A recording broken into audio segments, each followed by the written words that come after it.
Exercise 5.2 का जो question number 4 है, यहाँ से शुरू कर रहे हैं। आज हम यहाँ एपी दे रखी है 3, 8, 13, 18 का कौन सा पद 78 है।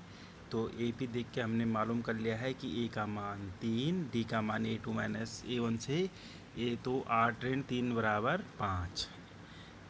पदों की संख्या हमें ज्ञात करनी है और एनवा पद हमारे पास 78 है। अब फॉर्मूला यूज करेंगे a plus n minus one into d is equal to a n. यहाँ फॉर्मूले में चार चीज़ें हैं, ए एन डी और ए एन। कोई तीन चीज़ें मालूम होंगी, चौथा हमें मालूम करना है। तो यहाँ ए का मान मालूम है, डी का मान मालूम है, ए एन का मान मालूम है, हमें एन का मान मालूम करना है। तो इसके लिए हम फॉर्मूले का यूज कर रहे हैं, a plus n minus one into d is equal to a n. A की जगह हमने 3 रख दिया और डी की जगह 5, ए एन की जगह 78। तो ये आ जाएगा 3 धन n minus one into d की जगह 5 इजिकल टू 78। तो ये हो जाएगा 3 धन 5 और n का गुणा 5n और ऋण 1 और 5 का गुणा 5 बराबर 78। तो 5n is equal to 78 minus 3 plus 5। ये जो -5 है ये पक्षांतर होके +5 और जो +3 है पक्षांतर होके -3 बन जाएगा। तो n इजिकल टू 80/5, n बराबर 16। तो हम कह सकते हैं कि AP का जो 16वां पद है वो 78 होगा। ये जो फॉर्मूला है इसी से अन्य क्वेश्चन भी हल होंगे इस एक्सरसाइज के। तो अब चलते हैं हम क्वेश्चन नंबर 5 पे। यहाँ एक एपी दे रखी है 7, 13, 19 और इसका जो अंतिम पद है ए एन है वो है 205। प्रथम पद है 7, डी का मान हम निकालेंगे A2 माइनस A1 से। तो 13 ऋण 7 बराबर 6। एन का मान हमें मालूम करना है, ए एन हमको मालूम है 205। फिर फॉर्मूले में रखा a plus n minus one into d is equal to a n. A की जगह 7, डी की जगह 6 और ए एन की जगह 205। तो ये आ जाएगा 7 धन एन ऋण 1 गुणा 6 बराबर 205। तो 7 धन 6n माइनस 6 बराबर 205। तो 6n का मान आ जाएगा 204। तो n बराबर 204/6। तो n बराबर 34। बहुत साधारण सा है, सिंपल सा है।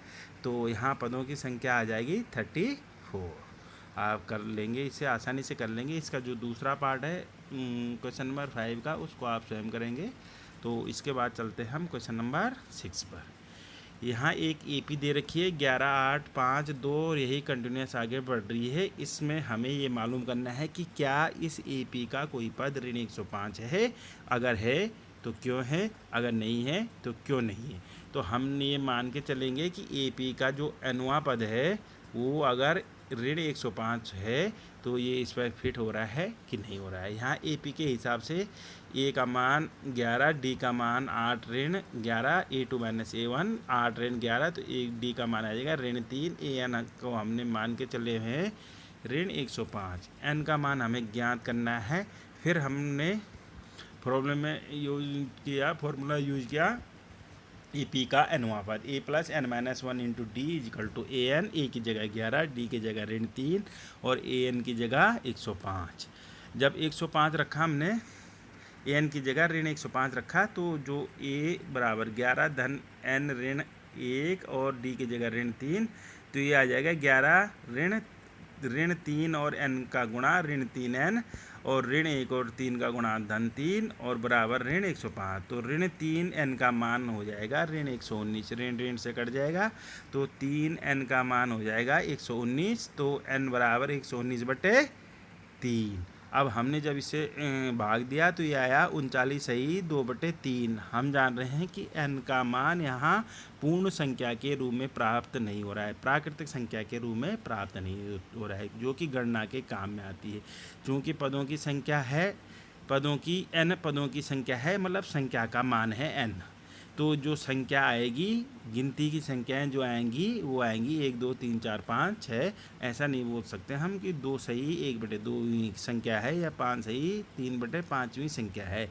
जो n का मान होगा वो हमेशा पूर्णांक के रूप में प्राप्त होगा। तो यहाँ हमने क्या लिखना है कि n पदों की संख्या है जो प्राकृतिक संख्या के रूप में प्राप्त हो सकती है, अतः ऋण 105 इस एपी का पद नहीं हो सकता है। हमने जो कारण भी है वो भी लिख दिया है। अब चलते हैं हम क्वेश्चन नंबर 7 पे।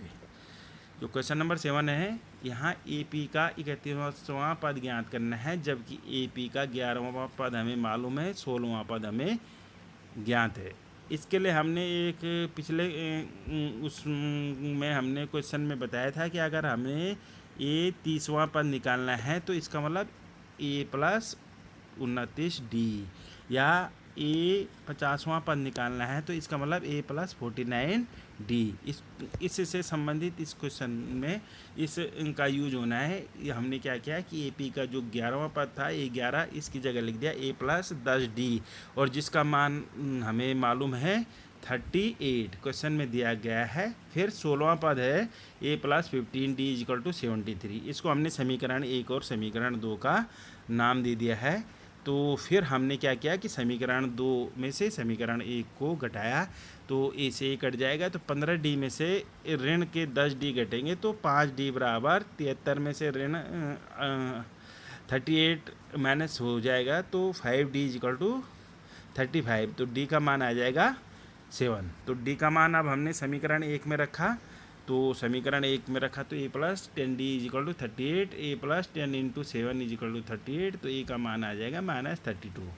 जब हमने ए का मान मालूम हो गया हमें और डी का मान मालूम हो गया, तो अब हम 31वां पद आसानी से निकाल सकते हैं। ए 31 बराबर ए प्लस 30D, तो ए 31 बराबर -32, ए की जगह -32 प्लस 30 इंटू 7, तो ये आ जाएगा ए 31 इजिकल टू 178। बहुत इजी है। तो इस तरीके के और क्वेश्चन आप करेंगे, फिर मैं नेक्स्ट वीडियो में 3-4 क्वेश्चन और हल करने की कोशिश करूँगा। आप इसकी प्रैक्टिस करते रहें, बहुत आसान है, आप करते रहेंगे तो फिर आपको सरलता से आ जाएगा। Thank you.